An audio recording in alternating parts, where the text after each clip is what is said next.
যে কোনো তরকারির স্বাদ বাড়ানোর জন্য টমেটো যেন নিজেই একা ১০০।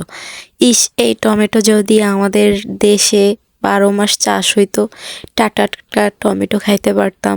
প্রত্যেকটা তরকারি সুস্বাদু বানায় এই টমেটো।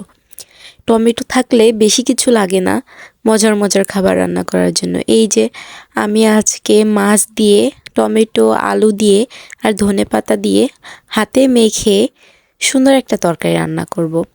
সিম্পল যেমনটা তেমনই মজার।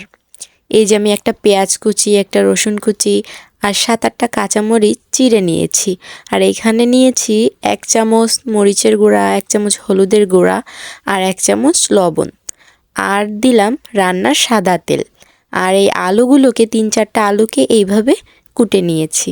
এবার এইগুলোকে সুন্দরভাবে হাতে মেখে এইখানে অ্যাড করে দেব মাছ। মাছ ছাড়া তো রান্না করা যাবে না। এই জন্য ৪-৫টা পাবদা মাছ আমি মাঝখান থেকে ২ ভাগ করে নিয়েছি। এগুলো যদি আস্ত দিতাম তাহলে মাছগুলো ভেঙে যাইতো। এজন্য ২ ভাগ করে দেওয়ার কারণে তরকারিটা সুন্দরভাবে রান্না হবে। এইবার আমি এখানে ২ কাপ পানি অ্যাড করে এটা ইন্ডাকশনে বসিয়ে দেব। এটা আমি প্রায় ২০ মিনিট মতো রান্না করে নেব ঢাকনা দিয়ে ঢেকে।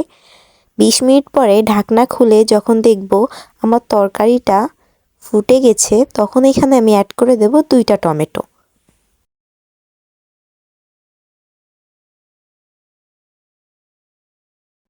টমেটো তরকারির সাথে মিশে যাওয়ার জন্য আমি ২ মিনিটের জন্য ঢাকনাটা ঢেকে দিয়েছিলাম। আবার ঢাকনাটা খুলে এখানে কিছু ভাজা জিরার গুঁড়া অ্যাড করে দিলাম।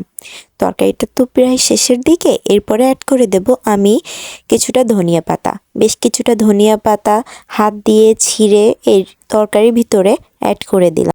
আলহামদুলিল্লাহ, আমার তরকারিটা হয়ে গিয়েছে। আমার রেসিপি ভালো লেগে থাকলে আপনারাও বাসায় এই রেসিপিটা ট্রাই করে দেখতে পারেন। খারাপ লাগবে না, অবশ্যই ভালো লাগবে আর টেস্টি লাগবে। আর একটা কমেন্ট করবেন কেমন হয়েছে। চলে যাচ্ছি। আসসালামু আলাইকুম।